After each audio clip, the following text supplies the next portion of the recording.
Hi friends, welcome back to a little energy reading, insight sharing session. It's been a while since I've made one. I've been I guess I've been posting a couple recently, but it's been a while since I've been consistent because I've been traveling and at the moment I'm kind of planted for the month. And then come January and into the spring and summer, I will likely be moving around a lot. So when I have the impulse and the internet connection in the same place to make a video and share it, then I will. So yeah, if you're new here, what this is basically a video of me sharing insights, and when I am navigating emotions or experiences or patterns in my life, I like to share the insights that I glean to help me process what I'm experiencing. And I especially like to share those things because, one, it's very cathartic. I don't always have people in person that I can bounce these things off of, and it's kind of like I'm journaling. So I have freedom, complete freedom to share my stream of consciousness uninterrupted. And I know that the things that I share, because of where they're coming from for me and how they've served me, that they could potentially be useful for someone who needs to hear them.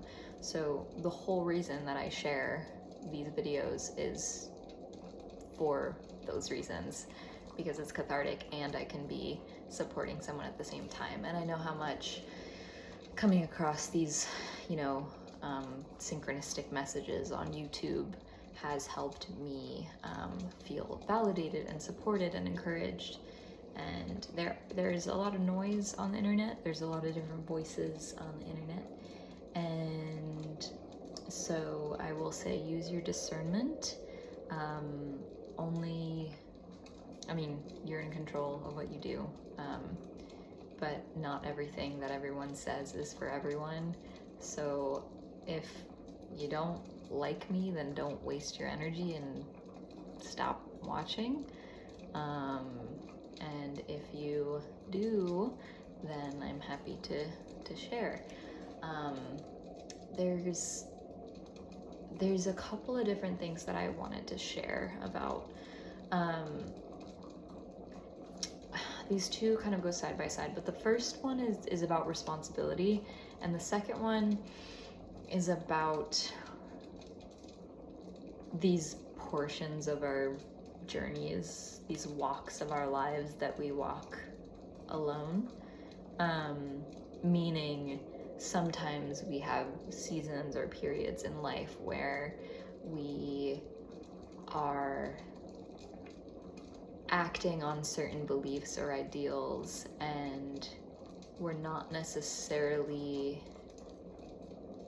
seeing those reflected back to us externally so obviously, or maybe we're not having as many conversations with other people about those specific things. I just know in my personal experience, there are times in my life where I'm immersed in one community and a group of friends and people, and my worlds and the waves of my internal universe are very much kind of in sync and overflowing and overlapping with the people that I'm physically around. And other times, specifically when I'm in transit, when I'm traveling, I don't have that as much. I'm going through lots of deep changes and internal just changes.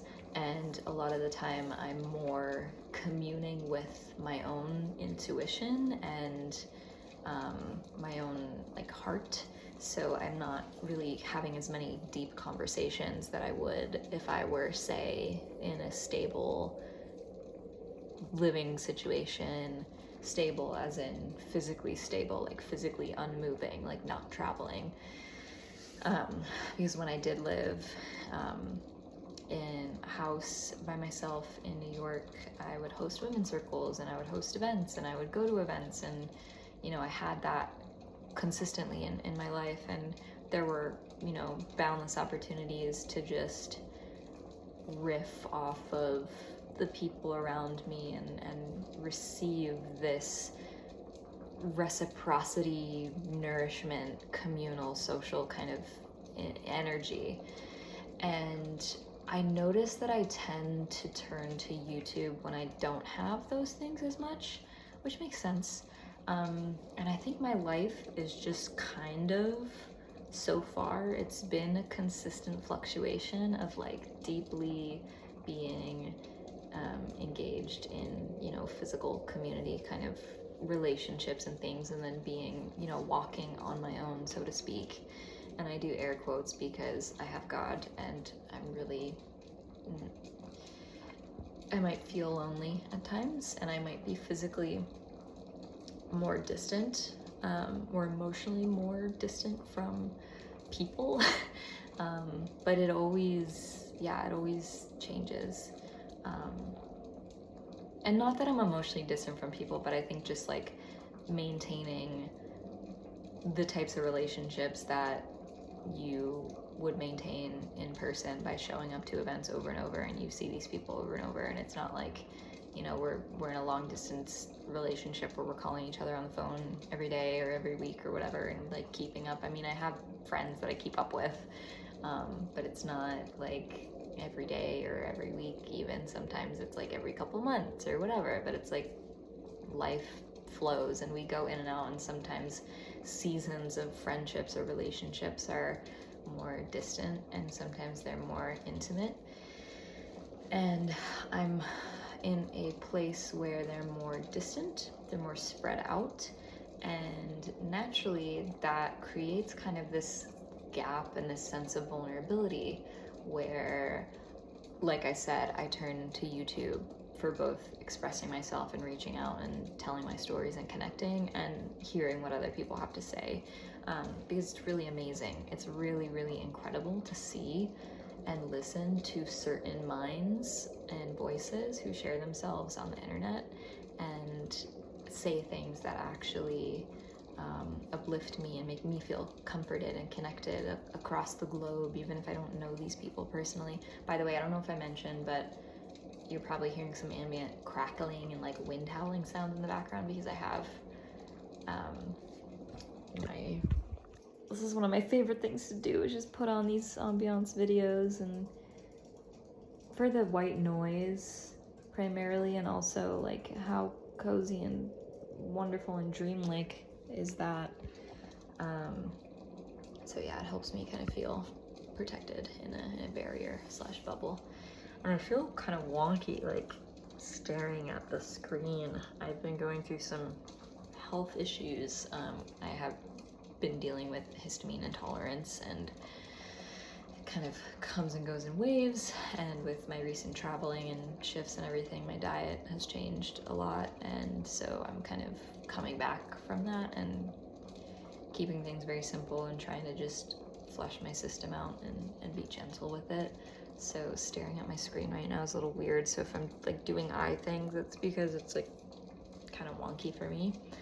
And it also affects my nervous system, which, is connected with the eyes and, yeah, proprioception and weird things.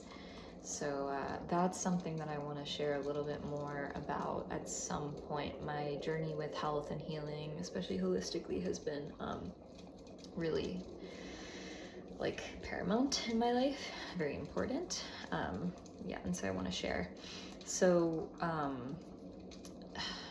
what was it? I mentioned there were like two main points: responsibility and I don't know, like internet, loneliness, travel, space, separation. Yeah, like I guess one thing I wanted to say about that, one more thing, is that there are lots of voices out there on the internet, and this kind of blends into the responsibility part. It's a good segue, I feel. But a lot of people who, mean well and have useful things to share share things, and certain sound bites that they say, certain bits of wisdom that they speak are not necessarily generally applicable. Like, they might be relevant in some instances, but not in every instance. And this might seem like common sense, but I just wanted to talk about it because I need to, and I feel like I need to hear it for myself, and so maybe other people need to hear this as well. But if you too are in a phase where, if you're like me, where you flux in and out of, more kind of intimate connection periods with people in person, community, and like expressing yourself online and connecting with people online, then you likely come across videos or excerpts or posts that kind of touch things that are personal to you, because as humans we notice patterns and we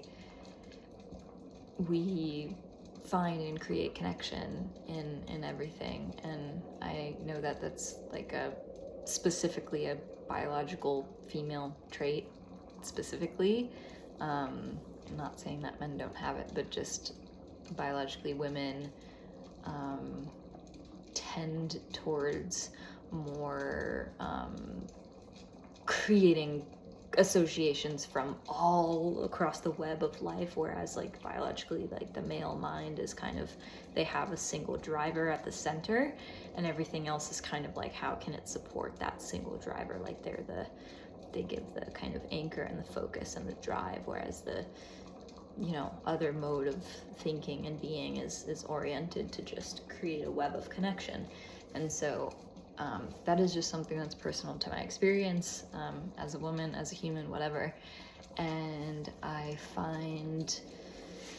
love making connections and reading what people have to share and have to offer, but sometimes I feel like I'm repeating myself, and I'm sorry, but I'm trying to just process this and kind of get to my points. But yeah, some people share things and it's parts of those things are very like edible and like nurturing and good and supportive, and other parts of those things are they're too general to be applicable to your specific situation. And this is feeling a little bit messy, but I'm just gonna jump right into the responsibility part, because sometimes it's important to take responsibility for ourselves and our decisions and lives and everything. And there are some things, responsibility, I think, it's a nuanced, the thing is that it's a nuanced idea. It can be simple, but it's also, you can go deep with it. You can go deep with anything, I think. But responsibility, I need to clear this for myself, and so I guess I'm sharing it in a video so that I can clear it for anyone else who needs to hear it. But yeah, other people's behavior and hangups and whatnot is not my direct responsibility. It's not my direct responsibility. Responsibility is something that I believe everyone should take for everyone. And I mean that in a sense of, biologically, it's like people, we're wired, most of us, I think, we're wired to preserve life. We're wired to help people. I'm sure that, you watching this, if you saw someone fall and get injured, God forbid, at the grocery store or at the park, you would go check on them, and if need be, call an ambulance or do what you needed to do to show up, to take responsibility for your neighbor, to help. And when I say responsibility, I mean responsibility, it's like as humans, as a human family, we share basic values that bind us together, that unite us. And I think that it is every individual's responsibility to behave in a way that is integral to their core values. And if you value being a good neighbor, for example, or helping injured or sick people or whatever, it's like you're gonna take responsibility for being in integrity with those things. And if you see a vulnerable member of society, you're gonna help them and you're gonna take responsibility. So that's one way of looking at responsibility. And then also there's this idea or misconception, I think, around responsibility, where people think that other people's choices are their responsibility, when it's not really, doesn't really work that way. And I'll give you a specific story. I don't care if this person, and again, I don't like generalizing. I really want to try to avoid generalizing. I want to be available and open and provide support if it's useful. But sometimes I don't know how I can do that, especially if the person that I'm concerned about doesn't seem to be willing to open up or share anything, because I can only extend myself so much. I can only be available so much, right? Until the other person reaches out and asks for help or whatever. And that's also something that's been on my mind. Just, what is my role? What is my role? You know what I mean? Some people, I feel like different people have different levels of providing, nurturing care. And some people are just really good or insistent at, I don't know, talking to others. It's like everyone has different limits. Everyone has a different capacity. Everyone has a different tendency to provide support for people who are unwell mentally, physically, or whatever.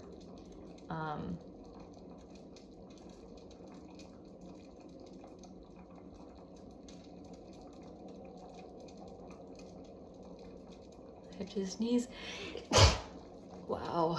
Okay. Yeah.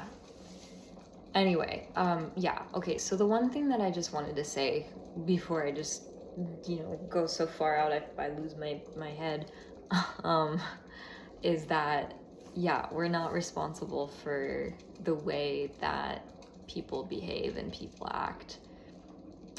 And sometimes the best way to take responsibility for somebody is to put up a boundary and decide that you're not gonna make their happiness or their contentment your responsibility. Like, they have the choice.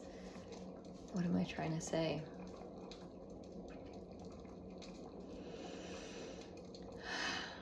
I was having a conversation recently about this, and I don't care who, this is where I got lost. I don't care whether the person is blood or not, but if the person is a force of pessimism and negativity, and nothing I do or say can change that, and I'm saying, like, I've experienced this and this has been a consistent pattern and it drags me down and I'm not able to contribute or connect or anything. It's like it's a dead end. There's nothing there for me or for them.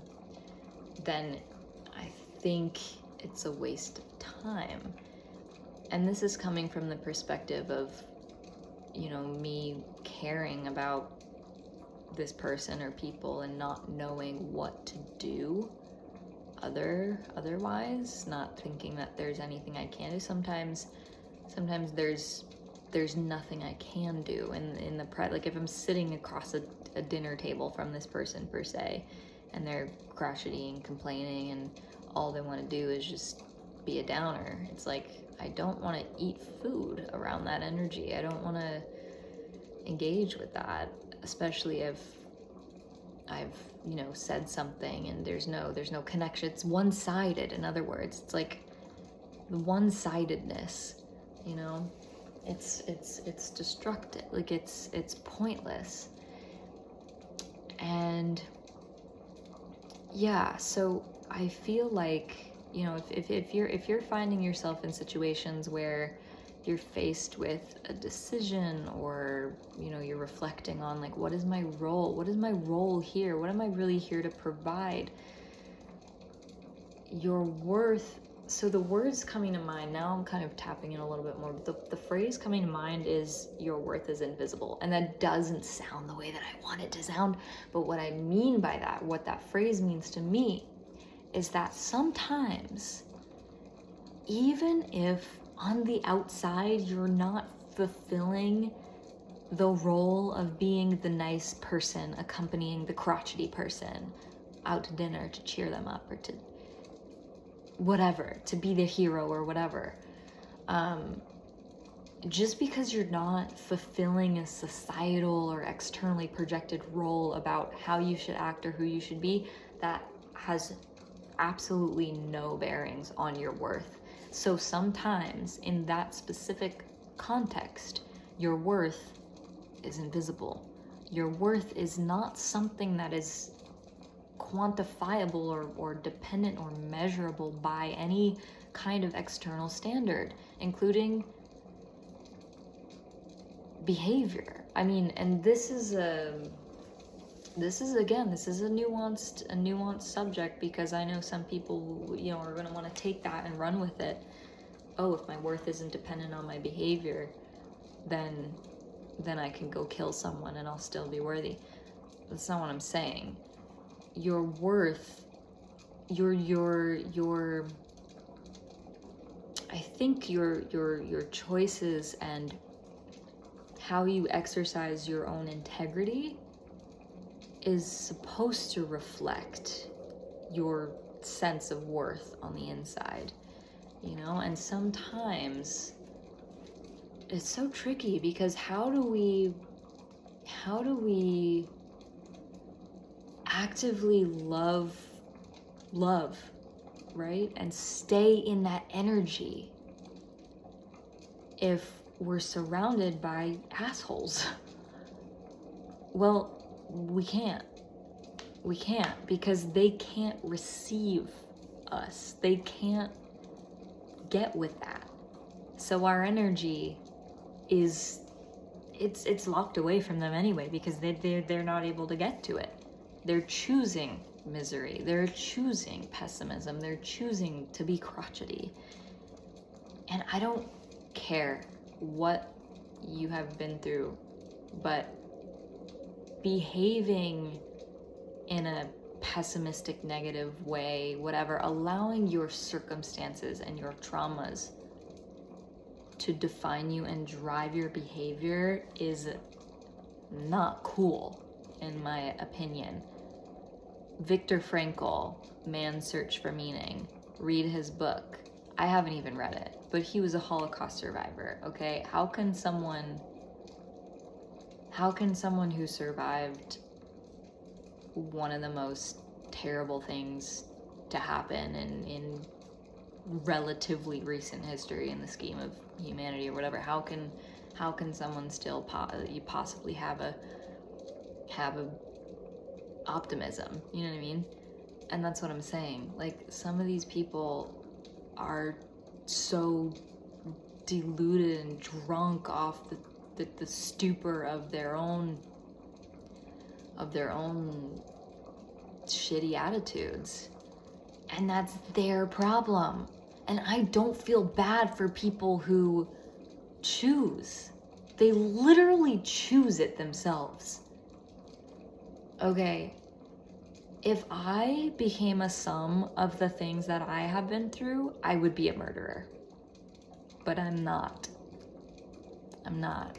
I've been abused in personal relationships, institutions. I've experienced a lot of injustice and unfairness. I was almost abducted by someone. I was abused narcissistically. I was raped. I've been through shit. I've been through shit. I've been betrayed, whatever. But I don't go walking around carrying that and being so negative and waiting for someone to come rescue me. That's bullshit. That's bullshit. And I'm not saying don't be kind, don't be generous. Be kind and be generous. But don't enable. Like, this is the thing. There's some energy. I think that this is coming up for me. And if you're here and you're resonating with this, then this is probably a theme for you too.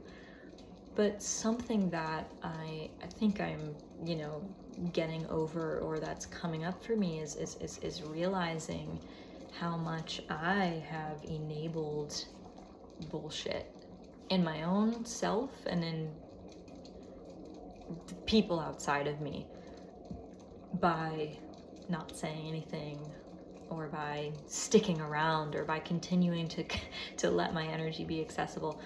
And I think I've been going through I feel like I am in the middle of some really big changes where I'm like, I don't have the energy anymore to stick around and provide my love and support and companionship and like all of this energy for people who are deluded in their own nightmares and their own dreams. Like,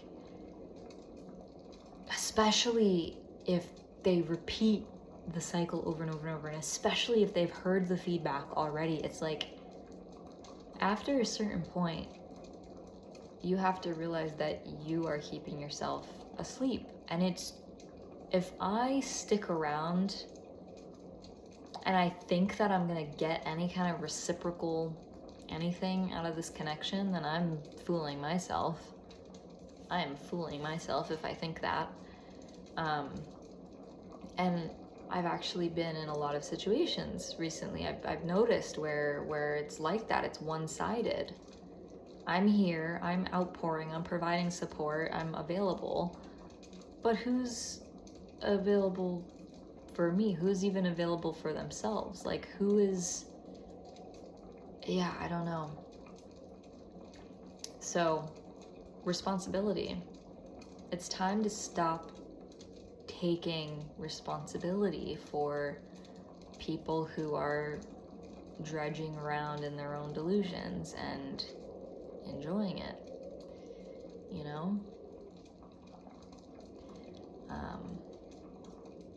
yeah. I don't know if there's anything else I want to say on this, but I think I'm gonna do a couple more videos. I'll probably be wearing the same thing because I'm gonna film them back to back, and I'm probably gonna publish them and have them scheduled so they drip over the next couple days or weeks or whatever. But yeah, I mean, just to come back to it, I really like to drive the nail deep in my videos, obviously, because, it's coming on 30 minutes, but yeah. It's not sustainable to assume responsibility for people's enlightenment. It's like, you gotta let them go. You gotta let them flail around in their own shit. And you gotta go off and serve the world with your gifts and with your essence, your soul essence. And that's something I've been feeling, is that I've felt this rift between who I really am and who I'm being, who I'm acting like. And I kind of have prided myself for years on my authenticity, and it's something that people appreciate about me generally. But in the last couple of weeks, I've felt more and more away from myself, and I've been carefully dissecting why what is this? And I'm trying to listen. And part of that key is that I have been taking responsibility for what's not mine, but in a way, I swear I just heard a cat behind me, but it wasn't. There's no cat here. Yeah, I'm not quite taking responsibility for what's not mine, but I think my fault in all of this is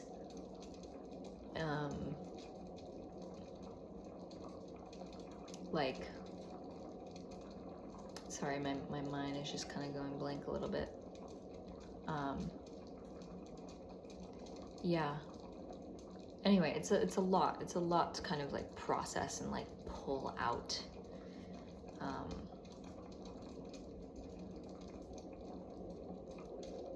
Yeah, so I feel like there's this kind of open space that I'm going into. And again, if you're watching this, if you resonate, if you're still here, thank you.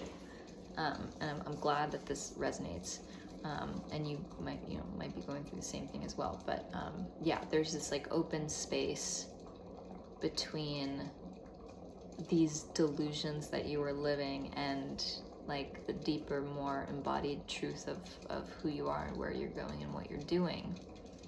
And I think what's happening for me is my beliefs around some of my core values, they're being reconfigured, because one of my core values is kindness, and I like to speak kindly, and I like to offer empathy, and I like to engage in a peaceful way as much as possible. I'm guilty of the opposite completely. Catch me red-handed for having done that in the past, or done not that in the past. But it is so important to me, and I try to practice that as much as possible, because I do not want to spread any more, disturbance or pain in the world.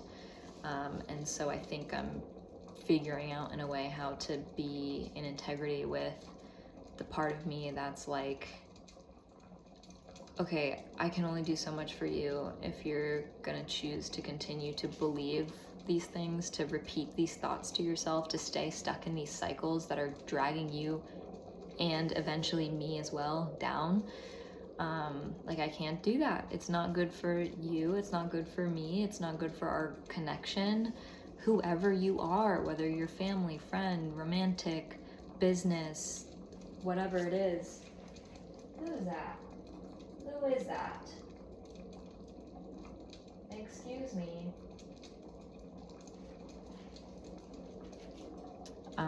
Yeah, someone's making some noise. So, yeah. It's a whole thing to figure out. So anyway, I think I'm gonna leave this here. There's gonna be definitely more to share on this. I am just like in this kind of void space. I'm like in the middle of it right now. So yeah, thank you for being here. You can check out the description of this video to see personal offerings. I think I'm gonna pause on the tarot readings for now, because I just feel inspired to do that. Like offering, I'm not sure. I'll have it in my bio. You can always message me, you can always reach out. I'm not sure right now whether I'm gonna keep them up or not for the time being. But I do enjoy using them. So, I mean, I'll probably still do videos here and there where I like pull a couple cards. And yeah. So, okay. Bye.